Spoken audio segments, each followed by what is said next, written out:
থেকে একটু মুম্বাই এবার যাই। মুম্বাইয়ের নর্থ বোম্বে সর্বজনীনের পুজোয় সামিল অভিনেত্রী কাজল। काजल मैम ऊपर एक स्टेप ऊपर।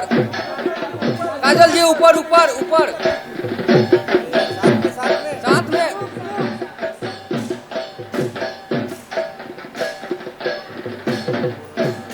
जा ही नहीं रहा।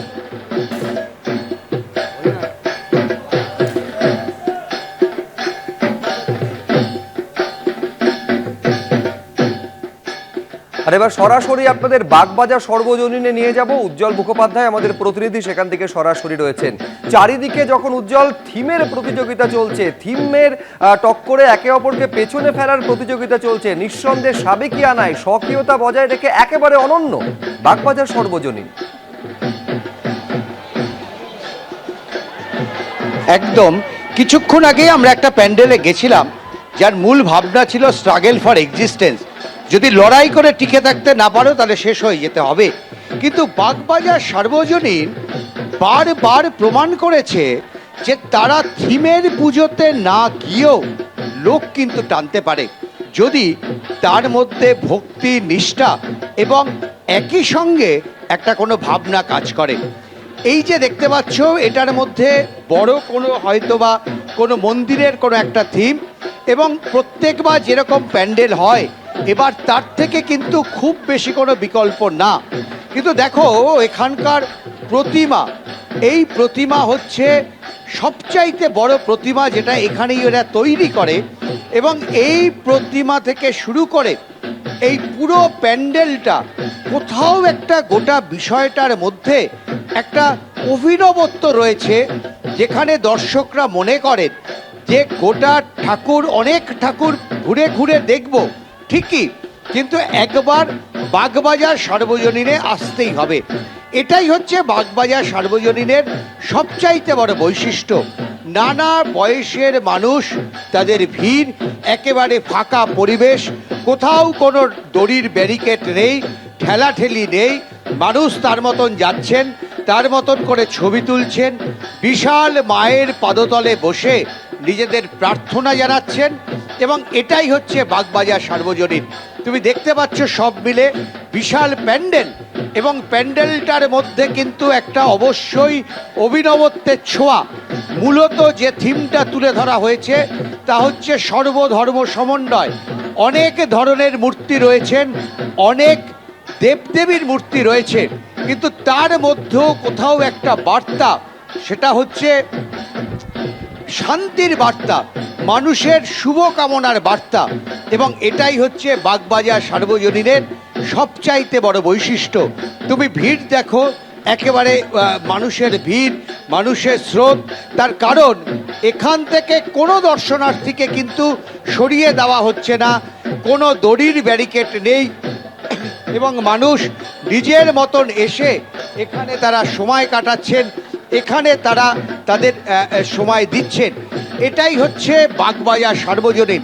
দেখো কলকাতার বুকে কিছুক্ষণ আগে যেটা বলছিলে, একডালিয়া পার্ক থেকে শুরু করে এমন কিছু পুজো আছে যারা তাদের সেই ধারাবাহিকতা বছরের পর বছর বজায় রেখে চলেছে, এবং তার মধ্যে তার যদি কোনো নিশানা হয় অবশ্যই সেটা বাগবাজার সার্বজনীন। যদিও এই বাগবাজার সার্বজনীনের পুজোর একটা ইতিহাস আছে, শোনা যায়, বা যেটা কথা সেটা হচ্ছে একসময় স্বাধীনতা আন্দোলনকারীরা, সংগ্রামীরা, তারা কিন্তু এই পুজোর সঙ্গে যুক্ত ছিলেন।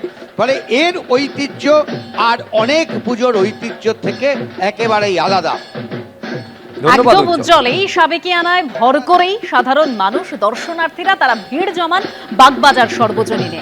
এবার বিভিন্ন পুজো মণ্ডপের ছবি এক ঝলকে আপনাদের সামনে রাখবো। একের পর এক সেই পুজো মণ্ডপের ছবি তুলে ধরবো, যেখানে উত্তর থেকে দক্ষিণ সমস্ত পুজো মণ্ডপের ছবি রয়েছে। একডালিয়া এভারগ্রিন, হরিদেবপুর 41 পল্লী, অজয় সংহতি, কলেজ স্কোয়ার, সুরুচি সংঘ, এফডি ব্লক, সল্টলেকের এফডি ব্লকের পুজো মণ্ডপের ছবিও রয়েছে, অজয় সংহতির ছবি রয়েছে, হরিদেবপুর 41 পল্লীর ছবিও আপনারা দেখতে পাচ্ছেন, কলেজ স্কোয়ারের ছবি।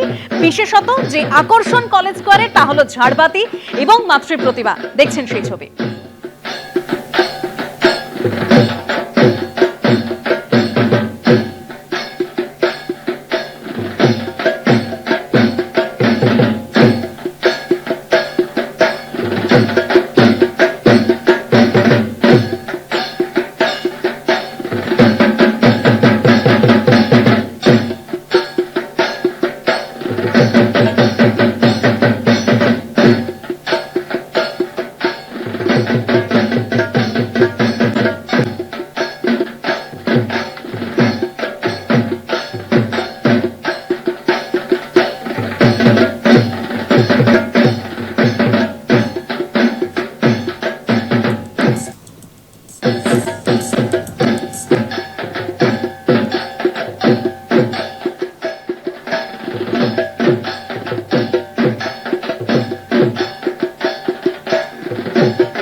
একের পর এক পুজো মণ্ডপের ছবি, মাতৃ প্রতিমার ছবি আপনাদের সামনে তুলে ধরছি। আদি বালিগঞ্জের ছবি দেখতে পাচ্ছেন।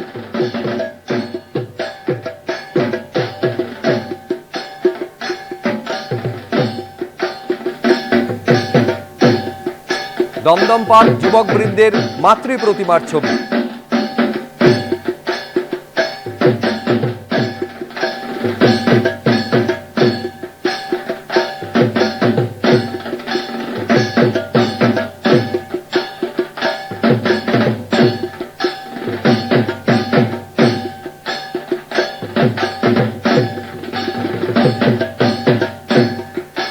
দেখতে পাচ্ছেন বাঘাযতীন তরুণ সংঘের মাতৃ প্রতিমার ছবি।